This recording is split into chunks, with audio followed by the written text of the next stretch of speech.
Hasta hace poco más de una década, se pensaba imposible que de alguna manera el ser humano llegara a conocer el color real de los dinosaurios. Sin embargo, gracias a extraordinarias investigaciones, el día de hoy es esto posible.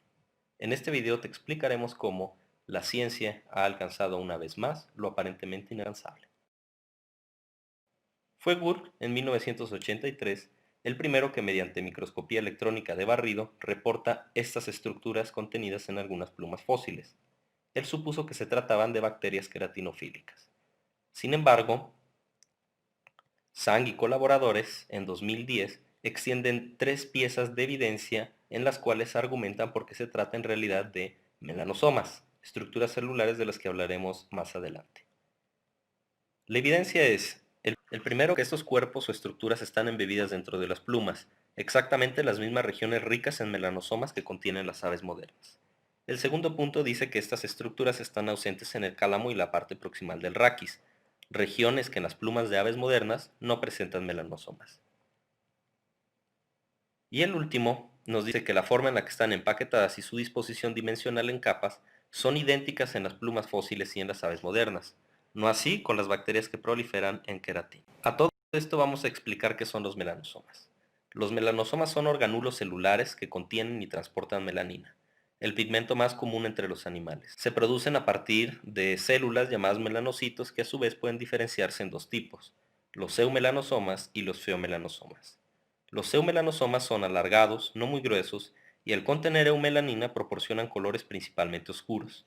Los feomelanosomas proporcionan colores cafés o rojizos debido a que contienen feomelanina.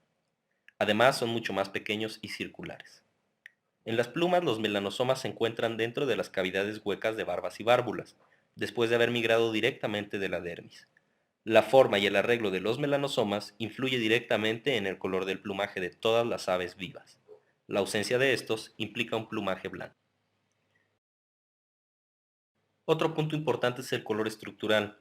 Este se produce por delgadas estructuras laminares conocidas como esquemocromos. Su papel en el plumaje es difractar la luz para producir tonos y colores diferentes a los de los pigmentos. En algunas ocasiones, sin embargo, estos dos se combinan consiguiendo los famosos tonos metálicos y tornasoles que llamamos iridiscencia. Va a ser importante la iridiscencia cuando hablemos de los colores en dinosaurios no avianos. Por lo pronto basta con que expliquemos las tres maneras principales en las que ésta se consigue. La primera es si los eumelanosomas son angostos y están alineados en una misma dirección sin dejar espacio entre ellos. De esta manera refractan grandes cantidades de luz. También puede producirse del mismo modo, pero por arreglo de los feomelanosomas. En este caso tendrían que estar más saturados y ser una mayor cantidad. Por último, como ya comentamos, puede producirse por la presencia de esquemocromos en el exterior de las plumas en su región dorsal. Asimismo, el color de la iridiscencia puede depender de la posición tridimensional de todos estos elementos en las capas queratinizadas de la epidermis.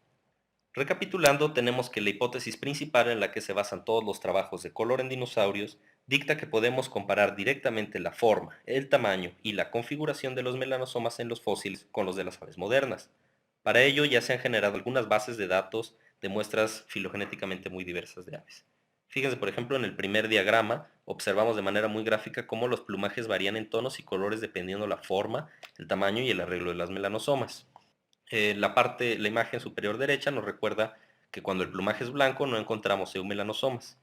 Y la imagen inferior nos recuerda que el arreglo tridimensional de melanosomas y capas queratinizadas define el color de la iridiscencia. Todo esto es muy importante cuando se trata de reconstruir el color en dinosaurios. Sin embargo, el punto clave es este, el registro fósil. El registro fósil que conserva las características necesarias para conocer el color de los dinosaurios es escaso y exquisito. Deben ser piezas muy bien conservadas en diferentes planos dimensionales. A continuación vamos a revisar esta lista que se presenta aquí. Son básicamente los fósiles que tienen evidencia de color en dinosaurios. Con esto se va a entender mucho mejor cómo es que hemos logrado inferir pues, el color y las características de varios de ellos. El primer grupo de fósiles se conoce como Grupo Yehol de China, del Cretácico temprano, datan de hace aproximadamente 131 a 120 millones de años atrás. Como pueden ver, son 4 fósiles. Ambos fósiles se analizaron mediante microscopía electrónica de barrido para poder identificar melanosomas. Como ustedes pueden ver, hay eumelanosomas y feomelanosomas. En este caso, los feomelanosomas son los ovoides pequeños, que parecen circulitos, y los feomelanosomas, y los eumelanosomas, perdón, los más alargados. Aquí presentamos un promedio de las dimensiones que estos presentaron. Bueno, este fósil que se encuentra en la imagen inferior derecha, la de la esquina, es sumamente importante porque es la prueba de que los melanosomas no solamente están en las plumas penáceas de las aves modernas. Las plumas penáceas son las plumas que todos conocemos que presentan un eje central y filamentos laterales. Estas, que pertenecían a Sinosauropteryx prima, eran más bien o parecían más bien pelos, unos filamentos epidérmicos que algunos denominan protoplumas. Los melanosomas que se encontraron ahí no solamente indicaban un color café rojizo, sino que al estar en un intervalo de presencia-ausencia en la cola de este animal, se logró inferir que este tendría un estilo de cola de cuatí, ¿no? Por así decirlo. La imagen superior es de Julio Lacerda y la imagen inferior es de Gabriel Hueto. Fíjense ustedes cómo ya convergen en la reconstrucción debido a estas nuevas evidencias fósiles. Se trata de un Sinosauropteryx prima, recordamos. Este de aquí es un Anchiornis. Como ustedes pueden ver, ya presentaba plumas penáceas en las extremidades anteriores y aunque no le servían para volar, pues es también evidencia de que las plumas penáceas surgieron antes del vuelo en dinosaurios manirraptores más basales que las aves como tal. Bueno, ellos analizaron estas estructuras microscópicas nuevamente mediante microscopía electrónica de barrido en las regiones que están resaltadas por las flechas amarillas. Como pueden ver, la mayoría son eumelanosomas bastante alargados, lo cual indicaría un color oscuro, un color negro probablemente. Donde no había melanosomas, pues sería blanco. También está evidencia de las plumas del penacho, en este cráneo aislado del Anchiornis, que por el contrario del cuerpo nos indican la presencia de feomelanosomas. Entonces, la imagen de arriba, la imagen superior es de Anguy Arbor y la imagen inferior es de Di Giorgio. En este caso encontramos el fósil de un Microraptor, un dinosaurio ampliamente conocido por tener pues prácticamente alas en las cuatro extremidades. En las regiones que ustedes ven resaltadas en la imagen inferior es en donde se aplicó la técnica que ya conocemos, microscopía electrónica de barrido, para analizar los melanosomas. Como pueden ver, se trataba de melanosomas alargados y extremadamente juntos, entre sí, extremadamente unidos, lo cual, si vemos la imagen de las aves que se compararon, pues correspondería a la iridiscencia seguramente muy parecida como la que presentaba Amazonetta brasilensis, ¿no? Este anátido que tiene iridiscencia en las plumas cobertoras, por lo que su reconstrucción sería algo así. Un color negro, pero con tonos metálicos tornasoles que indican una clara iridiscencia.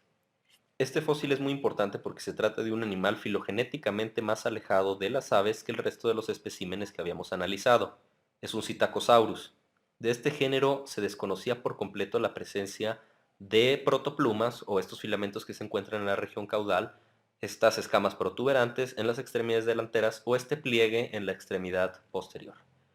El color se infirió de la misma manera. Se buscó las impresiones de los melanosomas para darse cuenta que eran ovoides circulares y que correspondían a las dimensiones de los melanosomas.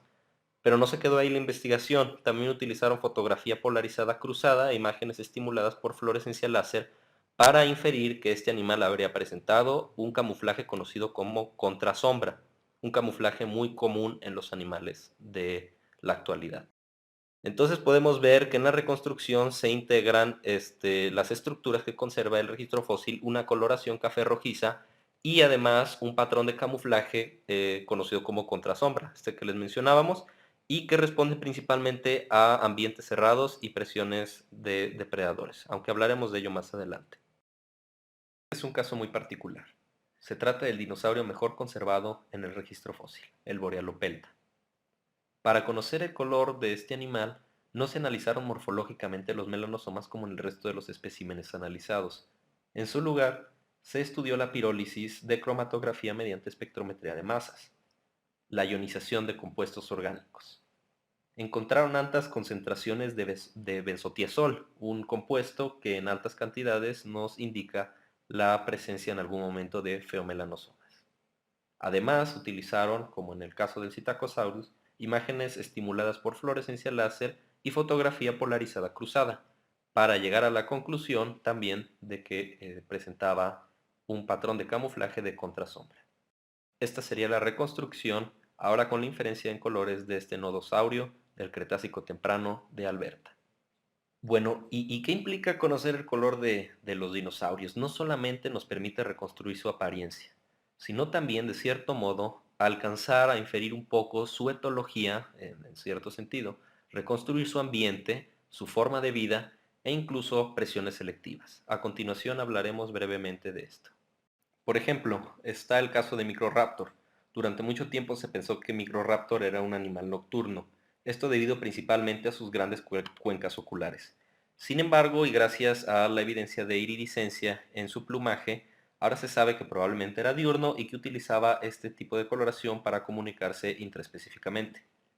También podemos decir que Psittacosaurus habitaba en bosques cerrados y utilizaba principalmente su contrasombra como medio defensivo contra los depredadores.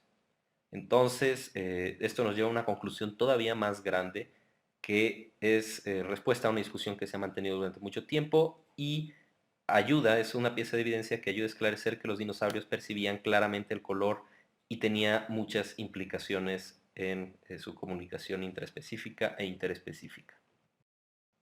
Comunicaciones intersexuales, por ejemplo, en el caso de Anchiornis, su penacho rojo probablemente nos hablaría acerca de un tipo de display contra los depredadores o un potencial seleccionador sexual de la salud de los individuos.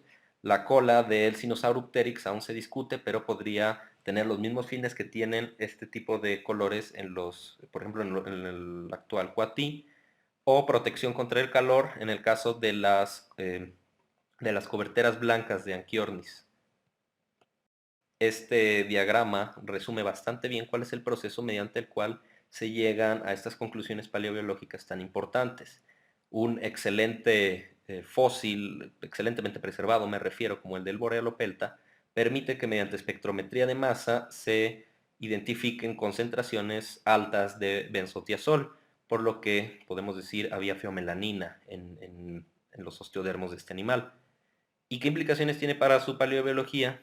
Bueno, la presencia en este caso de huellas y fósiles de terópodos como el Acrocanthosaurus, nada más un poco más al sur, en formaciones cercanas, pueden soportar, junto con los evidentes osteodermos grandes que tienen los nodosaurios, soportan la idea de que este animal utilizaba pues todos estos elementos, tanto el color y el contrasombreo como los osteodermos, como medios defensivos. Entonces es aquí donde se empiezan a ensamblar las hipótesis.